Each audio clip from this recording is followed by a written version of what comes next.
जय हिंद। आज के वीडियो में हम लोग 7.11 का क्वेश्चन नंबर 7 को सोल्व करने जा रहे हैं। तो देखिए क्वेश्चन में दिया 0 से 1 limit x into 1 minus x ये पूरे पर n पावर दिया और dx। अगर कभी भी लिमिट 0 से a दिया है, मतलब 0 से कुछ भी लिमिट दिया है तो उस जगह हम लोग गुणनखंड 4 का प्रयोग करेंगे। तो गुणनखंड 4 का प्रयोग करने से पहले हम इसको i मान लेते हैं। तो यहाँ हो जाएगा क्या i इक्वल टू लिमिट क्या 0 से 1 और यहाँ पे x इंटू में 1 माइनस एक्स पे पावर n और यहाँ पे dx हो जाए।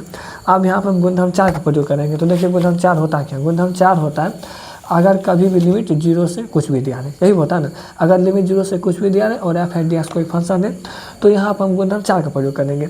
तो देखिए तो इसका फॉर्मूला होता है 0 से f, लेकिन x की जगह हो जाता है ऊपर बाय लिमिट माइनस एक्स, ऊपर बाय लिमिट माइनस एक्स। यहाँ पे एक्स है लेकिन यहाँ हो गया ऊपर बाय लिमिट माइनस एक्स। तो इसी को प्रयोग करके आगे सोल्व करेंगे। तो यहाँ हो जाएगा देखिए क्या आई इक्वल टू लिमिट क्या 0 से 1 एक्स की जगह क्या हो जाएगा ऊपर by limit minus x, 1 minus x हो जाएगा। उसके बाद यहाँ हुआ यहाँ पे भी एक्स है तो एक्स की जगह क्या हो जाएगा ऊपर वाले लिमिट माइनस एक्स, ऊपर वाले लिमिट 1 तो 1 माइनस एक्स, ये टोटल कितना power N D x.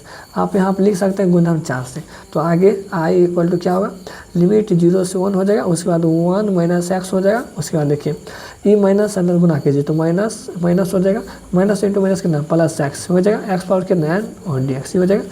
E plus में ई माइनस में दोनों कैंसिल हो जाएगा तो बचेगा क्या, बचेगा सिर्फ आई इक्वल टू 0 से 1 लिमिट बचेगा। उसके बाद ये 1 है 1 माइनस एक्स, एक्स पावर कितना यहाँ बचेगा सिर्फ एक्स पावर एन और डी एक्स ही हो जाएगा। ये एक्स पावर एन से अंदर गुना कर लीजिए तो यहाँ हो जाएगा आई इक्वल टू लिमिट क्या 0 से 1 इंटू एक्स पावर एन करेंगे तो यहाँ हो जाएगा एक्स पावर एन माइनस, इस पर कुछ नहीं तो पावर 1 है। अगर आधार समान रहता है तो पावर जुड़ जाता है, जैसे कि ए पे पावर एम इंटू में ए पे पावर एन क्या हो जाता है, ये हो जाता है ए पे पावर एम प्लस एन, ये हो जाता है। हम लोग 8 क्लास में पढ़े हैं।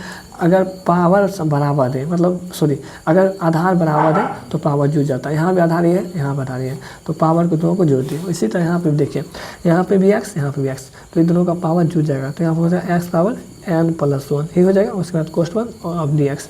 अब इसका हम इंटीग्रेशन कर लेते हैं तो यहाँ हो जाएगा I equal to integration X power N का इंटीग्रेशन क्या होगा, इंटीग्रेशन नहीं होता पावर में जोड़ के पावर को नीचे करना, मतलब एक्स पावर एन प्लस 1 बटे में क्या एन प्लस 1 ये हो जाएगा माइनस, यहाँ हो जाएगा x power n plus 1। Integration नहीं हम पावर में एक जोड़ना, यहाँ पे एक है एक जोड़ेंगे कितना हो जाएगा, यहाँ हो जाएगा एन प्लस 2 बटे में एन प्लस 2 ये हो जाएगा। जो पावर होता है उसको कहाँ लिखते हैं नीचे में। उसके बाद लिमिट क्या लिमिट 0 से 1 तो लिमिट रख लीजिए। अब एक्स के जगह ऊपर वाली लिमिट उसके बाद नीचे वाली लिमिट रखेंगे तो यहाँ हो जाएगा आई इक्वल टू, तो यहाँ हो जाएगा एक्स के जगह ऊपर वाली लिमिट मतलब 1 पे पावर एन प्लस 1 नीचे में क्या एन प्लस 1 ये हो जाएगा, फिर माइनस यहाँ भी 1 पे पावर एन प्लस 2 और बटे में क्या एन प्लस 2 ये हो जाएगा। आप देखिए अब हम लोग नीचे वाली लिमिट को पुट करते हैं तो नीचे वाली लिमिट को रखने से पहले बीच में माइनस चिन्ह, तो एक्स के जगह क्या रखेंगे 0, तो यहाँ हो जाएगा 0 पे पावर एन प्लस 1 और नीचे में क्या एन प्लस 1, फिर यहाँ माइनस एक्स की जगह 0 तो यहाँ हो जाएगा 0 पे पावर एन प्लस 2 और नीचे में एन प्लस 2 ये हो जाएगा।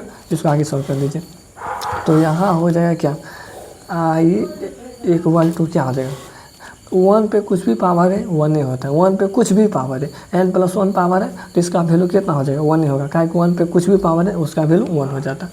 तो यहाँ 1 बटे में क्या एन प्लस 1 माइनस 1 पे फिर कुछ भी पावर है 1 है तो यहाँ 1 बटे में एन प्लस 2।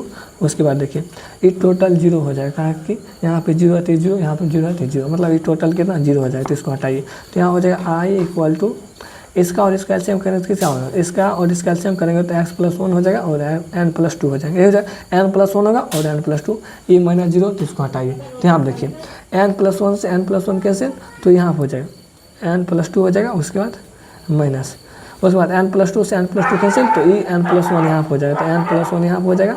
उसके बाद कोस्ट 1 इसको आगे सोल्व कर लेते हैं तो I equal to N plus 2 minus N minus 1 बटे में क्या N plus 1 equal to N plus 2 हो जाएगा। उसके बाद देखिए E N C N cancel तो आई इक्वल टू क्या हो जाएगा 2 में से 1 माइनस होगा तो यहाँ होगा 1 बटे में क्या बटे में एन प्लस 1 इंटू में एन प्लस 2 ये हो जाएगा। तो इसका फाइनल आंसर यही हो जाएगा।